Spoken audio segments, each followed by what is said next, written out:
नमस्ते। जी। आज हम एक बहुत ही प्रभावशाली ग्रंथ के बिल्कुल शुरुआती हिस्से में मतलब गोता लगा रहे हैं। हाँ, बिल्कुल। हम बात कर रहे हैं भगवत गीता के पहले अध्याय की। जी। शीर्षक है कुरुक्षेत्र के युद्ध स्थल में सैन्य निरीक्षण। और हमारी इस कह सकते हैं गहरी पड़ताल का आधार है भगवत गीता यथारूप। जी। उसमें दिया गया पहला अध्याय और उसका जो तात्पर्य है। जी, उसका विस्तृत तात्पर्य। तो चलिए सीधा चलते हैं कुरुक्षेत्र के उस मैदान में जी। जिसे पवित्र धर्म क्षेत्र भी कहा गया है। हाँ, धर्म क्षेत्र। सोचिए, इतिहास का एक बहुत बड़ा एक निर्णायक युद्ध शुरू होने वाला है। बिल्कुल। कौरव और पांडव, दो विशाल सेनाएं आमने सामने, माहौल में बहुत तनाव है। जबरदस्त टेंशन। आज हम यही समझेंगे कि इस महाकाव्य की शुरुआत कैसे होती है ना? जी। मुख्य किरदार कौन है हाँ, कौन कौन है? और कैसे एक महान योद्धा अर्जुन मतलब युद्ध के बिल्कुल मुहाने पे खड़े होकर एक गहरे, आप कहें तो मानसिक और भावनात्मक संकट में फंस जाते हैं। सही बात है। तो आइए इस अध्याय के माहौल को, किरदारों को और उस द्वंद्व को पकड़ने की कोशिश करते हैं। बिल्कुल। तो कहानी का पहला सिरा पकड़ते हैं अंधे राजा धृतराष्ट्र के सवाल से। जी। वो अपने सचिव संजय से पूछते हैं, संजय बताओ, धर्मभूमि कुरुक्षेत्र में युद्ध की इच्छा से इकट्ठे हुए मेरे और पांडु के पुत्रों ने क्या किया? ये पहला ही सवाल मतलब बहुत कुछ कह देता है। हाँ। देखिए, एक तो धर्म क्षेत्र शब्द का इस्तेमाल। हम्म। धृतराष्ट्र को अंदर ही अंदर डर है अच्छा। कि इस पवित्र भूमि का असर कहीं पांडवों के फेवर में न चला जाए, क्योंकि वो तो माने जाते थे कि स्वभाव से धार्मिक थे। और फिर उनका मेरे पुत्र कहना, मामा कहा और पांडवों को अलग गिनना, ये साफ दिखाता है कि उनका झुकाव किधर है। पक्षपात। हाँ, पक्षपात तो साफ है। बिल्कुल। और उन्हें ये भी पता था कि भाई श्री कृष्ण पांडवों के साथ है। ये सोचकर उनकी चिंता और गहरी थी। अच्छा। और संजय को तो व्यासदेव से दिव्य दृष्टि मिली भी थी। वो महल में बैठे बैठे ही सब देख सकते थे और बता सकते थे। अच्छा, तो मतलब शुरुआत ही एक शक और एक तरह के पक्षपात से हो रही है। बिल्कुल। इसके बाद संजय आगे का हाल बताते हैं। कहते हैं कि राजा दुर्योधन जो हैं, जी। वो पांडव सेना की व्यू रचना देखकर अपने गुरु द्रोणाचार्य के पास जाते हैं। हाँ। और कहते हैं, आचार्य देखिए पांडवों की इस विशाल सेना को, जिसे आपके ही बुद्धिमान शिष्य द्रुपद पुत्र धृष्टद्युम्न धृष्टद्युम्न ने कितने कौशल से सजाया है। अब ये तारीफ है या इसमें कुछ और भी छुपा है? देखिए, ये दुर्योधन की कूटनीति ज्यादा लगती है और शायद थोड़ा डर भी। अच्छा। धृष्टद्युम्न वो द्रोण के ही शिष्य थे, पर उनका जन्म ही द्रोण का वध करने के लिए हुआ था। हाँ, ये बात तो थी। तो उसका जिक्र करके दुर्योधन एक तरह से द्रोण को उकसा रहे हैं। अच्छा। उनको याद दिला रहे हैं कि देखिए, पांडवों के प्रति और खासकर अपने प्यारे शिष्य अर्जुन के प्रति कोई नरमी मत बरतिएगा। अच्छा, मतलब एक वार्निंग जैसी। हाँ, बिल्कुल। दुर्योधन को लग रहा था कि अगर द्रोण जरा भी नरम पड़े तो हार पक्की है। समझ गया। यानी तारीफ के बहाने एक चेतावनी। फिर दुर्योधन पांडव सेना के बड़े बड़े योद्धाओं का नाम लेते हैं। हाँ, गिनाते हैं। भीम और अर्जुन जैसे वीर हैं। सात्यकी, विराट, द्रुपद, धृष्टकेतु, अभिमन्यु, द्रौपदी के पुत्र, एक लंबी लिस्ट है। हाँ, पूरी फहरिस्त। वो इन महारथियों का नाम ले रहे हैं। महारथी मतलब जो अकेले हजारों से लड़ सकता था। अच्छा। तो इनका नाम लेकर वो द्रोणाचार्य को और अपनी सेना को भी ये एहसास दिलाना चाहते थे कि भाई सामने चुनौती कितनी बड़ी है। भीम और अर्जुन का डर तो उन्हें था ही, साफ बात है, इसलिए बाकियों की तुलना भी वो उन्हीं से कर रहे थे। ये असल में अपनी सेना का मनोबल बढ़ाने और गुरु को सावधान करने का एक तरह से मिलाजुला प्रयास था। और फिर पलटी मारकर अपनी सेना के नायकों का जिक्र करते हैं। हाँ, अपनी साइड के। कहते हैं आप यानी द्रोणाचार्य, पितामह भीष्म, कर्ण, कृपाचार्य, अश्वत्थामा, विकर्ण, भूरिश्रवा। कहते हैं कि ये सब तो युद्ध में हमेशा जीतने वाले हैं। हाँ, और हमारी सेना तो अपार है। हाँ, और भीष्म जिसकी रक्षा कर रहे हैं। बिल्कुल। यहाँ वो अपने महारथियों, खासकर भीष्म और द्रोण के अनुभव और शक्ति पर भरोसा जताकर अपना आत्मविश्वास बढ़ाने की कोशिश कर रहे थे। लेकिन देखिए, दिलचस्प बात यह है कि तात्पर्य में ये इशारा भी है कि क्योंकि ये सब योद्धा अधर्म के पक्ष में थे, दुर्योधन के साथ थे, हाँ, तो उनका विनाश भी तय था, चाहे वे कितने ही बड़े वीर क्यों ना हो। अच्छा, ये भी बात है। जी। और दुर्योधन का भीष्म की रक्षा पर इतना जोर देना वो भी एक चाल थी, ताकि बाकी योद्धाओं को लगे कि सबसे अनुभवी सेनापति को बचाना सबकी जिम्मेदारी है और वो जी जान से लड़ें। समझ गया। और इसी माहौल में फिर पितामह भीष्म, हाँ, वो गरजते हुए अपना शंख बजाते हैं। हाँ। और उसके बाद तो कौरव सेना में शंख, नगाड़े, बिगुल सब एक साथ बज उठते हैं। जबरदस्त शोर। हाँ, कोलाहल मच जाता है। भीष्म शायद दुर्योधन का मन रखने के लिए, उसे थोड़ी हिम्मत बंधाने के लिए जोर से शंख बजाते हैं, अपनी स्वाभाविक करुणा के कारण। पर इसमें एक छिपा हुआ संदेश भी हो सकता है कि भाई मैं अपना क्षत्रिय धर्म तो निभाऊंगा, पर जीत की उम्मीद मत रखना, क्योंकि दूसरी तरफ कौन है? स्वयं भगवान कृष्ण। सही बात। और फिर बारी आती है पांडव खेमे की। जी। सफेद घोड़ों वाले दिव्य रथ पर बैठे श्री कृष्ण और अर्जुन, वो भी अपने दिव्य शंख बजाते हैं। हाँ, दिव्य। कृष्ण का पांचजन्य, अर्जुन का देवदत्त और फिर भीम का भयानक पौंड्र शंख। हाँ, पौंड्र। उसके बाद युधिष्ठिर, नकुल, सहदेव और बाकी सभी महारथी भी अपने अपने शंख बजाते हैं। यहाँ ये दिव्य शब्द का प्रयोग बहुत मायने रखता है। कैसे? ये संकेत है कि पांडवों की जीत निश्चित है। क्यों? क्योंकि भगवान उनके साथ हैं। जहाँ कृष्ण वहीं विजय, वहीं लक्ष्मी, मतलब सौभाग्य। अच्छा। और जिस रथ पर वे थे वो भी कोई साधारण रथ नहीं था, अग्निदेव से मिला हुआ अजय रथ था वो। वाह। और इस पूरे वर्णन में ना कृष्ण और अर्जुन के अलग अलग नामों का भी महत्व है। जैसे कृष्ण को ऋषिकेश कहा गया। हाँ। मतलब इंद्रियों के स्वामी, जो अर्जुन की इंद्रियों को सही दिशा देंगे। अर्जुन को धनंजय कहा गया, धन जीतने वाला। अच्छा। और भीम को वृकोदर, जो बहुत खाते थे, और भीम का है मतलब बड़े बड़े काम करने वाले थे। ये नाम उनके चरित्र और उनकी भूमिका को दिखाते हैं। बहुत खूब। तो एक तरफ कौरवों का शोरगुल, दूसरी तरफ पांडवों का ये दिव्य शंखनाद। हाँ, संजय बताते हैं कि पांडवों के शंखनाद की गूंज ने तो आकाश और पृथ्वी को कंपा दिया और धृतराष्ट्र के पुत्रों यानी कौरवों के दिल दहला दिए। ये बहुत बहुत अहम बात है। क्या? पांडवों के शंखनाद से कौरव ढह गए। बिल्कुल। लेकिन कौरवों के शोर का पांडवों पर ऐसा कोई असर हुआ, ये नहीं बताया गया। हाँ, ये तो है। ये दिखाता है कि भगवान पर आश्रित होने से कैसी निर्भयता आती है। सही। और एक और संकेत देखें, अर्जुन के रथ के ध्वजा पर हनुमान जी का चिन्ह था। कपिध्वज। हाँ, कपिध्वज अर्जुन। हनुमान जी ने राम रावण युद्ध में राम जी की मदद की थी और राम जी जीते थे। बिल्कुल। यहाँ तो अर्जुन के रथ पर स्वयं राम कृष्ण के रूप में और हनुमान दोनों मौजूद थे। वाह। विजय का इससे बड़ा संकेत और क्या हो सकता है? क्या बात है। और ठीक जब लड़ाई बस शुरू होने वाली थी, हाँ, अर्जुन अपना धनुष उठाते हैं। हाँ। और कृष्ण से कहते हैं, हे अच्युत, मेरा रथ दोनों सेनाओं के बीच में ले चलिए। अच्युत। मैं देखना चाहता हूं कि यहाँ कौन कौन लड़ने आए हैं, किनसे मुझे भिड़ना है। मैं देखना चाहता हूं कि दुर्योधन का भला चाहने वाले कौन कौन यहाँ जमा हुए हैं। कृष्ण का अच्युत नाम यहाँ फिर कितना सार्थक है। मतलब जो कभी चूकते नहीं, खासकर अपने भक्त की सेवा करने से। ये भगवान और भक्त के बीच का वो अद्भुत रिश्ता है, जहाँ भगवान सारथी बनकर भक्त की आज्ञा मान रहे हैं। सही। और अर्जुन का इरादा यहाँ कोई सुलह करना नहीं था। वो तो दुश्मन की ताकत और उसके लड़ने के पक्के इरादे को भांपना चाहते थे। अच्छा। वो देखना चाहते थे कि कौन कौन उनके अपनों में से दुर्योधन के साथ खड़े हैं। हाँ, और कृष्ण अर्जुन के कहे अनुसार रथ को दोनों सेनाओं के ठीक बीच में भीष्म, द्रोण और बाकी सभी राजाओं के सामने लाकर खड़ा कर देते हैं। जी। और कहते हैं, पार्थ देखो, यहाँ जमा हुए इन सब कुरुवंशियों को। हाँ, और यहाँ कृष्ण अर्जुन को पार्थ कह रहे हैं, पृथा यानी कुंती के पुत्र। हाँ। शायद ये याद दिलाने के लिए कि देखो, मैं तुम्हारा भाई हूँ, तुम्हारी बुआ का बेटा, इसीलिए तुम्हारा सारथी बना हूँ। और शायद थोड़ा मजाक में भी कि अब देख लिया इन सबको, अब लड़ोगे या नहीं। हाँ, हो सकता है। और कृष्ण को ऋषिकेश भी कहा गया है, इंद्रियों के स्वामी। वो अर्जुन के मन की बात जानते थे कि वो क्या देखना चाहता है और क्यों। अच्छा। और अर्जुन को गुड़ाकेश भी कहा गया है, जिसने नींद और अज्ञान पर विजय पाली हो, जो कृष्ण की मित्रता से ही संभव था। समझ गया। और फिर अर्जुन देखते हैं, क्या देखते हैं?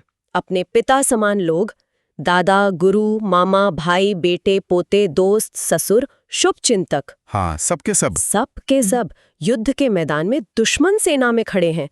और ये देखकर वो एकदम मतलब करुणा से भर जाते हैं। ये देखकर उनके लिए एक बहुत बड़ा आघात था। जाहिर सी बात है, अपने ही खून, अपने ही गुरु, अपने ही प्रियजन सब मरने मारने को तैयार। अर्जुन का दिल, जो एक शुद्ध भक्त का कोमल हृदय था, वो पिघल गया।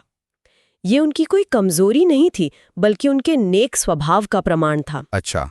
भगवद गीता के तात्पर्य में बताया गया है कि भक्तों में स्वाभाविक रूप से देवीय गुण होते हैं और करुणा उनमें प्रमुख है। और इसी करुणा और मोह के आवेग में अर्जुन बोलना शुरू करते हैं। हाँ। कहते हैं, हे कृष्ण, अपने इन रिश्तेदारों और दोस्तों को यहाँ लड़ने के लिए खड़ा देखकर मेरे अंग शिथिल हो रहे हैं, हाथ पैर कांप रहे हैं, मुंह सूख रहा है। शरीर में कंपन हो रही है, रोंगटे खड़े हो गए हैं। हाँ। ये शारीरिक लक्षण बहुत महत्वपूर्ण है। देखिए, शरीर का कांपना, रोंगटे खड़े होना कभी कभी आध्यात्मिक आनंद में भी होता है। हाँ। पर यहाँ अर्जुन के जो लक्षण हैं वो गहरे शोक, मोह और शायद जीवन खोने के डर से पैदा हुए हैं। अच्छा। उनका प्रसिद्ध गांडीव धनुष उनके हाथ से फिसल रहा था, त्वचा में जलन हो रही थी। ये सब मन के तीव्र संताप और इस भौतिक देह से जुड़ाव के कारण हो रहा था। समझ गया। वो आगे कहते हैं, मैं खड़ा नहीं रह पा रहा हूँ, मैं खुद को भूल रहा हूँ, मेरा मन घूम रहा है। हाँ। हे कृष्ण, केशी दैत्य को मारने वाले, मुझे तो सब तरफ बुरा ही बुरा दिख रहा है, अमंगल के सिवा कुछ नहीं। ये मोह की चरम अवस्था है, जहाँ इंसान का विवेक, उसकी बुद्धि काम करना बंद कर देती है। अर्जुन को युद्ध में जीत, राज्य, सुख कुछ भी सार्थक नहीं लग रहा था। उन्हें लग रहा था कि अपनों को मारकर अगर जीत भी गए तो भी वो खुशी सच्ची खुशी नहीं होगी।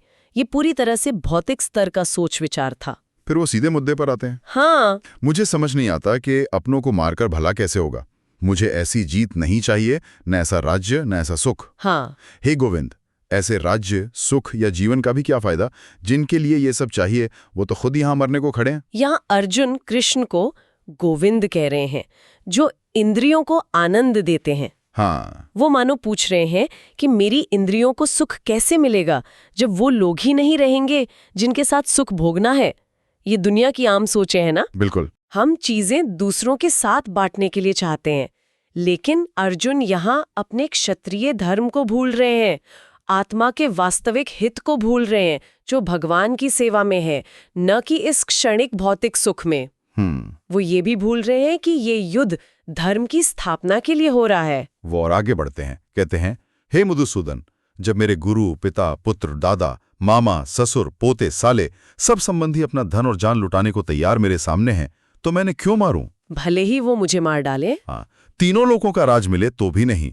इस धरती की तो बात ही क्या है? उनका तर्क सीधा है कि भाई जिनके लिए हम जीते हैं, अगर उन्हीं को मारना पड़े तो ऐसी किसी भी चीज का क्या मोल। सही। कृष्ण को मधुसूदन, मधु दैत्य को मारने वाले और बाद में जनार्दन, लोगों के पालक कहना भी शायद ये जताना है कि आप तो दुष्टों का नाश करते हैं, अपने भक्तों के शत्रुओं को मारते हैं, तो फिर मुझसे मेरे ही संबंधियों को क्यों मरवा रहे हैं। अर्जुन का भक्त स्वभाव बदला लेना नहीं चाहता, लेकिन भगवान अन्याय सहन नहीं करते। अर्जुन का अगला तर्क पाप के डर से जुड़ा। हाँ, पाप का डर। इन आतताइयों को मारने से तो हमें पाप लगेगा।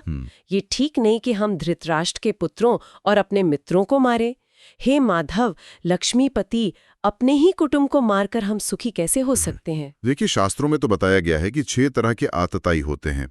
जहर देने वाले, घर जलाने वाले, हथियार से हमला करने वाले, धन लूटने वाले, जमीन हड़पने वाले या पत्नी का अपहरण करने वाले। अच्छा। इनको तुरंत मार देना चाहिए और ऐसा करने में कोई पाप नहीं लगता। कौरवों ने ये सब किया था पांडवों के साथ। हाँ, किया तो था। लेकिन अर्जुन का संत स्वभाव, वो अपने गुरुओं और बड़ों को इस श्रेणी में रखने को तैयार नहीं थे। वो क्षमा को ज्यादा महत्व दे रहे थे।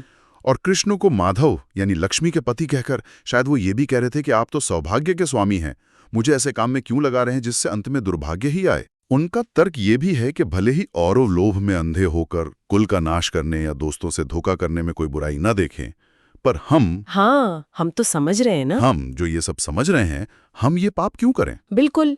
एक क्षत्रिय का धर्म है कि चुनौती मिलने पर लड़ें, जरूर, लेकिन अर्जुन यहाँ धर्म के नियमों से ऊपर उठकर युद्ध के भयानक परिणामों को देख रहे थे। कुल का नाश, पाप, अधर्म। उनका मानना था कि जब नतीजा इतना बुरा दिख रहा हो तो वो नियम या बंधन लागू नहीं होता।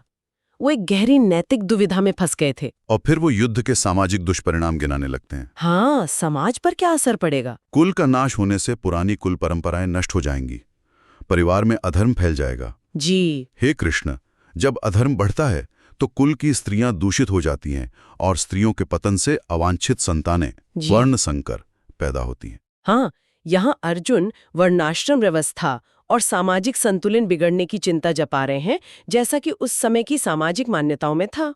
उनके अनुसार युद्ध में बड़े बूढ़ों के मारे जाने से परिवार का मार्गदर्शन खत्म हो जाता है, धार्मिक परंपराएं टूट जाती हैं, जिससे युवा पीढ़ी भटक सकती है। अच्छा। स्त्रियों की सुरक्षा और पवित्रता को सामाजिक व्यवस्था का आधार माना जाता था और उसके बिगड़ने से वर्ण संकर मतलब अवांछित संतानें पैदा होने का डर था, जिससे पूरी सामाजिक संरचना ही नष्ट हो सकती है। वो आगे ये भी कहते हैं कि ऐसी अवांछित संतानों से परिवार और कुल का नाश करने वालों दोनों के लिए नरक का जीवन बनता है। हाँ, पितरों को पिंड पानी नहीं मिलता, जिससे उनका भी पतन होता है। हाँ, ये उस समय की कर्मकांडीय मान्यताओं पर आधारित तर्क है, जिसके अनुसार पितरों की आत्मा की शांति के लिए श्राद्ध और पिंडदान जरूरी माना जाता था। अच्छा। इसके बिना पितरों को मुक्ति नहीं मिलती, ऐसा माना जाता था। अर्जुन इन परंपराओं के टूटने से होने वाले दूरगामी नुकसान की बात कर रहे हैं। हालांकि भगवद गीता के तात्पर्य में ये भी स्पष्ट किया गया है कि जो भगवान की भक्ति में लगा है, उसे इन कर्मकांडों की अलग से जरूरत नहीं पड़ती। भक्ति से ही उसके सैकड़ों हजारों पूर्वजों का उद्धार हो जाता है। अच्छा, ये भी एक पॉइंट है। अर्जुन फिर कहते हैं, कुल परंपरा तोड़ने वालों के बुरे कामों से समाज की सारी योजनाएं और परिवार के कल्याण के काम नष्ट हो जाते हैं। हाँ। और हे जनार्दन, मैंने गुरुओं से सुना है कि जो कुल धर्म का नाश करते हैं वो हमेशा नरक में रहते हैं। ये बहुत महत्वपूर्ण बात है कि अर्जुन अपने तर्क अपने अनुभव पर नहीं दे रहे। वो कह रहे हैं मैंने गुरु परंपरा से सुना है। हाँ, ये ज्ञान प्राप्त करने का सही वैदिक तरीका माना जाता है, अथॉरिटी से सुनना। अच्छा। वो दिखा रहे हैं कि कैसे वर्णाश्रम धर्म का उद्देश्य इंसान को मोक्ष तक ले जाना है और इसके टूटने से समाज जीवन के असली लक्ष्य भगवान विष्णु को भूलकर अव्यवस्था में फंस जाएगा और पाप कर्मों का फल वो नरक के रूप में भोगना पड़ेगा। और अंत में मतलब पूरी तरह हताश होकर अर्जुन कहते हैं, हाँ, बिल्कुल टूट जाते हैं। कितने अचरज की बात है, हम राज सुख के लालच में अपनों को मारने जैसा घोर पाप करने चलें। इससे तो अच्छा होगा कि धृतराष्ट्र के पुत्र मुझे निहत्थे और बिना विरोध किए ही मार डालें। ये अर्जुन के नैतिक और भावनात्मक द्वंद्व का मतलब चरम बिंदु है, क्लाइमैक्स है। हाँ। वो निजी स्वार्थ के लिए पाप करने से इतना डर गए हैं कि एक क्षत्रिय होते हुए भी मरने को तैयार है, वो भी बिना लड़े। क्षत्रिय धर्म के अनुसार तो निहत्थे पर वार नहीं होता, पर अर्जुन खुद ऐसी स्थिति चाह रहे हैं। ये उनके कोमल भक्त हृदय को दिखाता है, जो हिंसा से बचना चाहता है किसी भी कीमत पर। संजय अंत में बताते हैं, ऐसा कहकर अर्जुन ने अपना धनुष बाण किनारे रख दिया। हाँ। और शोक से भरे मन से रथ के पिछले हिस्से में बैठ गए। यहीं पर पहला अध्याय खत्म होता है। अर्जुन पूरी तरह विषाद में, दुख में डूब चुके हैं, लड़ने के लिए बिल्कुल तैयार नहीं। उनका ये मोह, ये करुणा, ये आंसू, ये सब भौतिक स्तर पर हैं, अज्ञान के लक्षण हैं।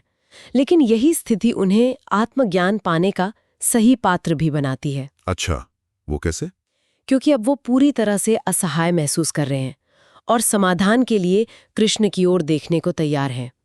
इसी बिंदु से गीता का वो महान उपदेश शुरू होगा, जो अर्जुन के और हमारे भी मोह और अज्ञान को दूर करने के लिए है। अच्छा, तो इस पहले अध्याय की चर्चा से कुछ मोटी मोटी बातें निकल कर आती हैं। हाँ, क्या क्या? पहला तो ये कि युद्ध का पूरा मंच तैयार है, दोनों तरफ के योद्धा मैदान में हैं, माहौल एकदम तनावपूर्ण है। बिल्कुल। दूसरा, हमने देखा कि कैसे धृतराष्ट्र का मन पक्षपात और डर से भरा हुआ। हाँ।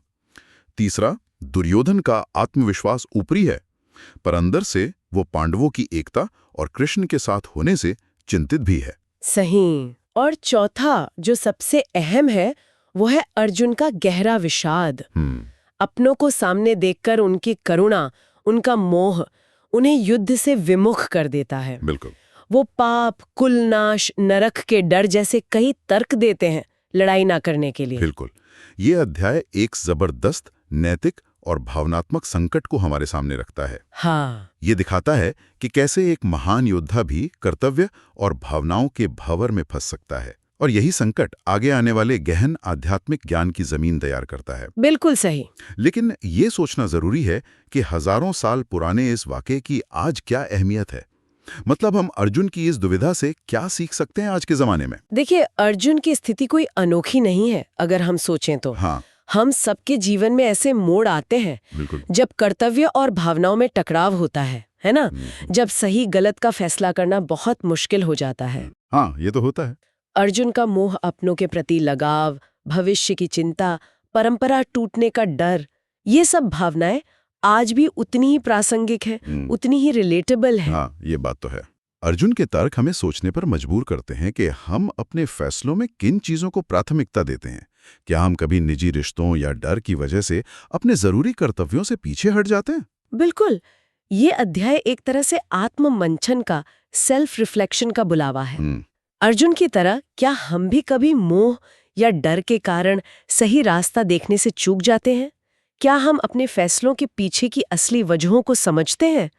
अर्जुन की ये दुविधा हमें अपनी जिंदगी के ऐसे पलों को ज्यादा ईमानदारी से देखने का मौका देती है। सही। ये सिर्फ एक युद्ध की कहानी नहीं है, ये इंसान के मन के अंदर चलने वाले द्वंद्व की कहानी है। आज की इस चर्चा ने हमने भगवद गीता के पहले अध्याय के सार को पकड़ने की कोशिश की, जहां कुरुक्षेत्र के मैदान में महायोद्धा अर्जुन अपने ही लोगों के खिलाफ हथियार उठाने के ख्याल से ही गहरे दुख और उलझन में पड़ जाते हैं। और ये अध्याय हमें दिखाता है कि ज्ञान की यात्रा अक्सर एक गहरे संकट या सवाल से ही शुरू होती है। अर्जुन का विषाद ही उन्हें कृष्ण के उपदेश सुनने के लिए तैयार करता है। और यहीं पर एक विचार छोड़ जाते हैं हम सबके सोचने के लिए। हाँ। अगर अर्जुन जैसा महान योद्धा, जिसके साथ स्वयं भगवान थे, वो भी कर्तव्य पथ पर इतने गहरे शक, मोह और भावनात्मक उथल-पुथल से गुजर सकता है, तो क्या ये हमें अपने जीवन के फैसलों और उनके पीछे छिपी हमारी अपनी प्रेरणाओं, डरों और मोह पर ज्यादा गहराई से सोचने को नहीं कहता? बिल्कुल सोचने को कहता है। कौन से वो पल होते हैं जब अपनों का मोह हमें सही रास्ते से भटका सकता है? ये गहरा सवाल है। उम्मीद है ये विचार मंथन जारी रहेगा। सुनने के लिए धन्यवाद।